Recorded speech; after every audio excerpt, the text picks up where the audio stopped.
Hello everyone, welcome to my channel learn with Faiza. आज मैं आपके साथ एक ऐसी हेल्थ प्रॉब्लम के सलूशन के बारे में बात करूंगी जिसमें आपको सीने में दर्द या फिर बेचैनी सी रहती है। तो आप जब भी कहीं भी कोई भी नॉर्मल कंडीशन में हो तो आपको ये प्रॉब्लम हो सकती है।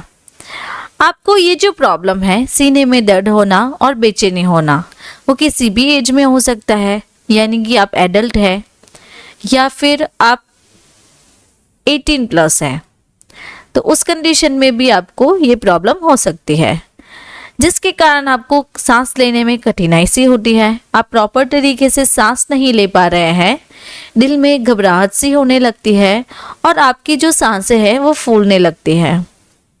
तो ये जो सारी हेल्थ प्रॉब्लम है, उस हेल्थ प्रॉब्लम को हम हार्ट ब्लॉकेज कहते हैं कि हार्ट ब्लॉकेज में आपको ये जो सारे कारण हैं वो दिखते हैं। तो आज के वीडियो लेक्चर में हम हार्ट ब्लॉकेज के बारे में सीखेंगे। तो चलिए देखते हैं कि हार्ट ब्लॉकेज के बारे में हम क्या क्या कवर करेंगे। सबसे पहले इंट्रोडक्शन से बात करेंगे, देन उसके कॉजेस, किस कारण से हार्ट ब्लॉक हो सकता है, सिम्टम्स क्या है, यानी कि जब भी आपको हार्ट ब्लॉक होता है तो हमें पता ही है, तो हार्ट ब्लॉक में first degree, second degree and third degree, ये जो सारे 3 सिम्टम्स हैं उसके अकॉर्डिंग उसकी ट्रीटमेंट की जाती है। देन डायग्नोसिस क्या करवा सकते हैं और उसकी ट्रीटमेंट क्या है, क्या ट्रीटमेंट ऑप्शन हम ले सकते हैं हार्ट ब्लॉकेज के बारे में।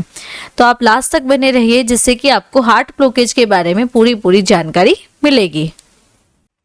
वीडियो के बीच में मैं आपको बताना चाहती हूँ, अगर आपको इसी तरीके से कोई डिजीज हुआ है तो उसके लिए आपको एक्सपर्ट गाइडेंस चाहिए होगा, एक एक्सपर्ट कंसल्टेशन चाहिए होगा। तो उसके लिए आप मुझे इस व्हाट्सएप नंबर के थ्रू कांटेक्ट कर सकते हैं, जिससे कि मैं आपको मेडिसिन के बारे में पूरी जानकारी दे सकूं। तो चलिए स्टार्ट करते हैं हार्ट ब्लॉकेज के बारे में। इंट्रोडक्शन से अगर हम बात करें तो हार्ट ब्लॉकेज को हम कोरोनरी धमनी रोग भी कहते हैं। यह तब होता है जब हृदय को ऑक्सीजन युक्त रक्त की आपूर्ति करने वाली रक्तवाहियां संकीर्ण या अवरुद्ध हो जाती है। तो आप यहाँ पे देखें, यहाँ पे कोरोनरी आर्टरी डिजीज है, तो ये जो आर्टरी है वो नॉर्मल है एंड ये जो आर्टरी है वो ब्लॉक्ड आर्टरी है। तो अगर हमारी आर्टरी ब्लॉक हो जाती है तो आप यहाँ पे येलो कलर का एक फॉर्मेशन देख रहे हैं, जिसे हम प्लेग कहते हैं। तो हमारी आर्टरीज में जब भी प्लेग का फॉर्मेशन यानी प्लेग जमा हो जाता है तो उसके कारण ये जो रुद्रवाहियां हैं, रक्तवाहिनियां हैं, उसमें ब्लड का फ्लो कम हो जाता है। तो आप यहाँ पे देखें कि ये जो वाइट कलर का एरो है वो ब्लड फ्लो है। तो ब्लड फ्लो नॉर्मल कंडीशन में है इस आर्टरी में। अगर इस आर्टरी में हम देखें तो ये जो ब्लड फ्लो है वो प्रॉपर तरीके से पास आउट नहीं हो रहा है, किसके कारण, यहाँ पे एक प्लेग सा फॉर्मेशन बन गया है, उसके कारण आपको ब्लड फ्लो प्रॉपर नहीं होगा, तो इसे हम हार्ट ब्लॉकेज कहते हैं।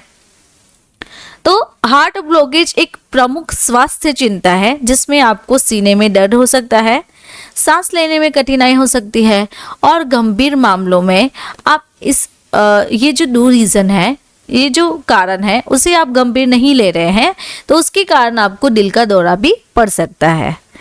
अब कॉजेस के बारे में देखें कि अब अगर हार्ट ब्लॉकेज हुआ है तो उसके कारण क्या है, किस कारण से हो सकता है। तो हार्ट एक ऐसी कंडीशन है जिसमें आपको हार्ट अटैक भी आ सकता है।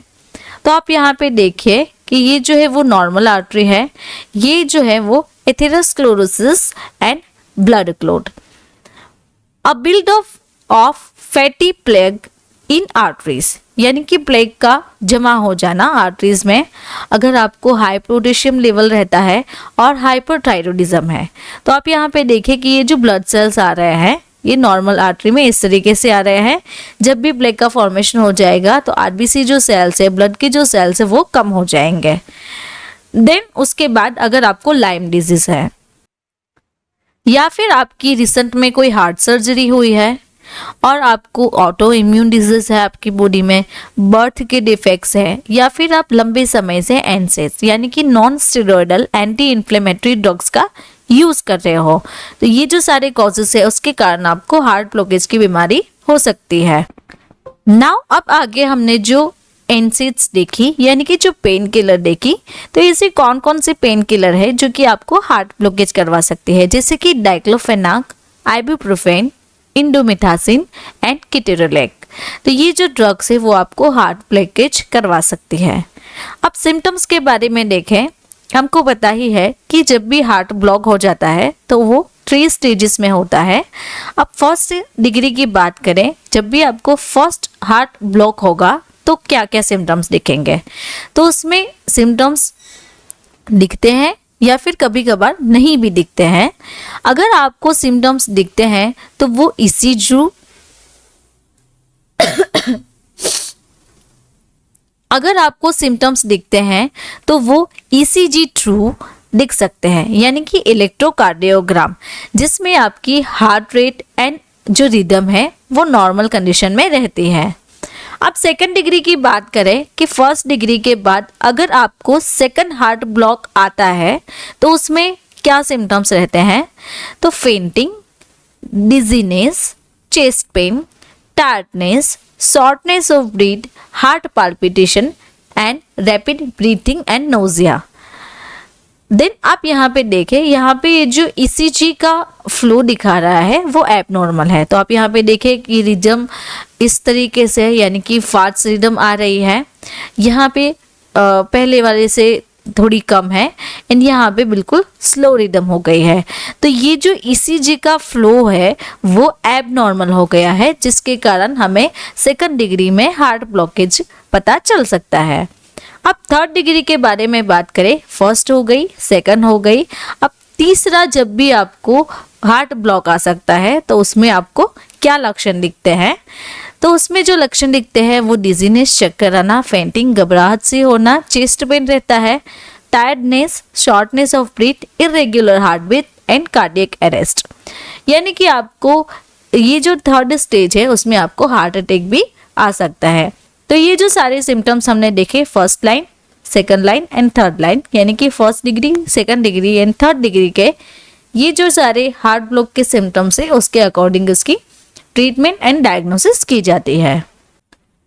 तो यहाँ पे अब अगर हम बात करें कि अगर किसी को हार्ट ब्लॉकेज हुआ है तो वो उसका डायग्नोसिस कैसे करवा सकता है, क्या क्या डायग्नोसिस ऑप्शन रहते हैं। तो सबसे पहला जो ऑप्शन है वो एक्सरे का है। उसमें आपका चेस्ट एक्सरे हो सकता है।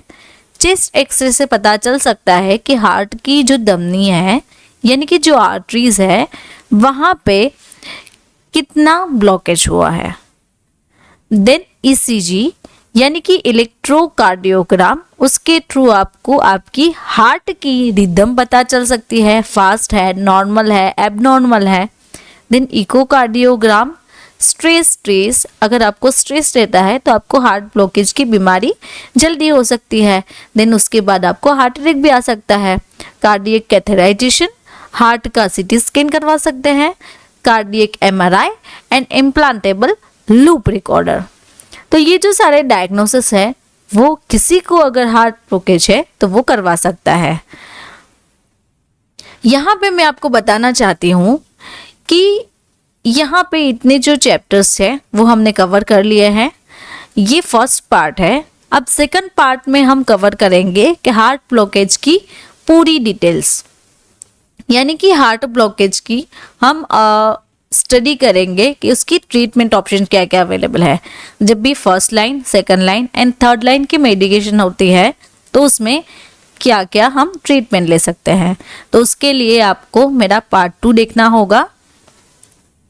अगर आपको मेरा ये वीडियो अच्छा लगा तो आपको ये वीडियो भी अच्छा लगेगा। ऐसे ही डिजीजेस के बारे में अगर आपको सीखना है तो आप लर्न विद फाइजा को सब्सक्राइब कर सकते हैं।